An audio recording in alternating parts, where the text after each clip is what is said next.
Hi, I'm Chef Aaron. Today I'm going to show you how I make my sprouted fava bean empanadas. Now these are delicious, they're very healthy, and although they're a more advanced project and it's time consuming, if you make these on a weekend they freeze well and you can reheat them in the microwave or the oven and they turn out absolutely delicious. I hope you enjoy.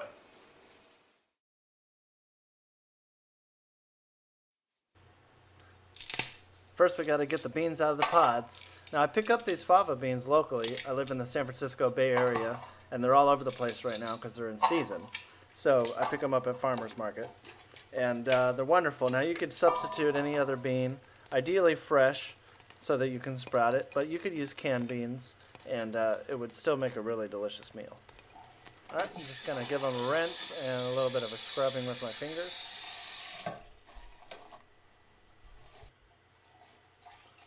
Once they're all nice and clean, I'm going to go ahead and put them in mason jars and fill the mason jars up with water to cover the beans. At that point, I'll put a paper towel on the top and put a weight on top, and I'll just let it sit overnight. Now while that's going, I'm going to go ahead and prepare my garlic. I'm just going to cut off the top and the bottom, drizzle it with a little olive oil and a sprinkle of salt, wrap it up and stick it in the oven at 250 degrees for about an hour. Okay, it's tomorrow, and these should be nice and plump, and they should be properly sprouted at this point. Make sure you don't leave them more than one day or they could get moldy. They should have a nice little sprout coming off the top on most of them, and this will make them so much more tender and delicious, and actually a lot healthier as well. So I'm just going to go ahead and boil some water, get it nice and hot, and I'm going to drop these into the hot water for 5 minutes with a little salt. So after 5 minutes they'll be nice and plump, and I just rinse them in cold water and that'll help get those shells off. Which brings us to the next fun step of de-shelling these. So you don't have to take the rind off of these, but it's so much tastier and more tender if you do.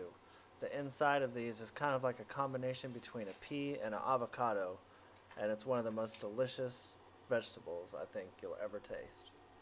If a bean is a vegetable. So yeah, you basically just squeeze them and the bright green center will pop out of that shell. If you have trouble with that, you can always cut a tear into it with your fingernail or a knife, and it usually should squeeze out that way. As you can see, it takes a little bit of effort, but I think it's worth the results. It's time to season the mixture. I'm going to add about a 1/4 teaspoon of salt, but you can go ahead and just salt it to taste. I'm also going to add some roasted garlic from yesterday. I like to add about 3 or 4 cloves, but you can add as much as you want. Just season it to taste and make sure you don't put more than you want to deal with on your breath later. At this point I'm going to add the rest of my seasonings. I add quite a bit of black pepper. And I'm going to put about a teaspoon of coriander, which will give it that samosa kind of flavor. I also add about a 1/2 teaspoon of cumin, maybe a 1/4 teaspoon to a 1/2 teaspoon of cumin, and about a teaspoon of oregano.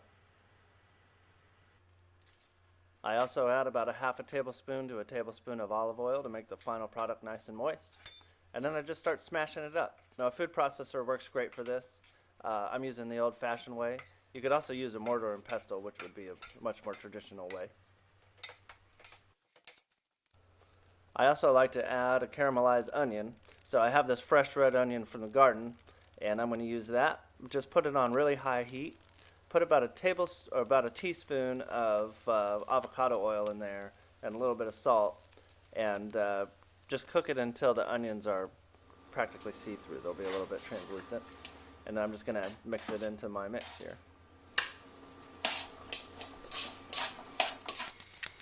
And that's it for the filling. I'll go ahead and make another video for the crust, and hope to see you soon. Thank you.